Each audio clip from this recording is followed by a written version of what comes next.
ভাৰত আমেৰিকাৰ মাজত নতুন বাণিজ্যিক যুদ্ধ। আমেৰিকাৰ তেলক পোনছাটেই না ভাৰতৰ।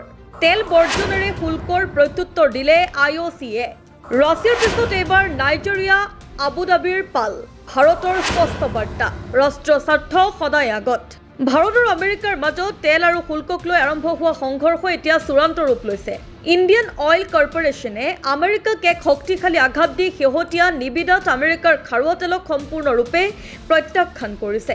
ৰয়টাৰৰ খবৰ অনুসৰি যিখন IOCয়ে মাত্ৰ এসপ্তাহ পূৰ্বে আমেৰিকাৰ পৰা 5 মিলিয়ন বেৰেল তেল কিনিছিল, সেইখনে এইবাৰ আমেৰিকাক এৰি মধ্যপ্ৰাচ্য আৰু নাইজেৰিয়াৰ কাষ চাপিছে। তেন্তে ভাৰতে কিয় হঠাতে আমেৰিকাৰ পৰা মুখ ঘূৰালে? এয়া আমেৰিকাই আৰোপ কৰা 50% শুল্কৰ প্ৰত্যক্ষ প্ৰতিশোধ নেকি? এই সিদ্ধান্তই ভাৰত আমেৰিকাৰ সম্পৰ্কত কেনে প্ৰভাৱ পেলাব? আহক গোটেই খেলখন বুজি লওঁ। খেলখন সলনি হ'ল কেনেকৈ? ৰয়টাৰৰ প্ৰতিবেদন অনুসৰি IOCয়ে এইবাৰ আমেৰিকাৰ পৰা এটোপাল তেলো ক্ৰয় নকৰি আবুধাবিৰ আৰু নাইজেৰিয়াৰ পৰা 3 মিলিয়ন বেৰেল খাৰুৱা তেল ক্ৰয় কৰিছে। যোৱা সপ্তাহত আমেৰিকাৰ তেল লাভজনক আছিল কাৰণ ব্ৰেণ্ট আৰু WTIৰ মাজত মূল্যৰ পাৰ্থক্য বেছি আছিল।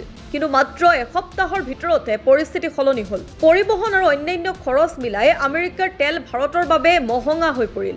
আনহাতে কম দূৰত্বৰ বাবে নাইজেৰিয়া আৰু মধ্যপ্ৰাচ্যৰ তেল সস্তা হৈ পৰিল। অৰ্থাৎ আমেৰিকাৰ তেল দৌৰত পিছ পৰি ৰ'ল।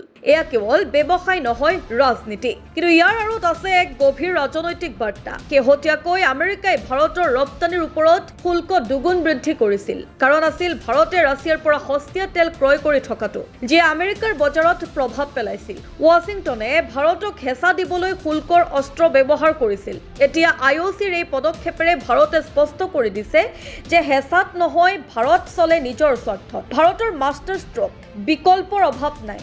ভাৰত বিশ্বৰ তৃতীয় বৃহত্তম তেল আমদানিকাৰী দেশ। ভাৰতৰ কৌশল সদায় এটাই, কোনো এখন দেশৰ ওপৰত নিৰ্ভৰশীল নোহোৱা।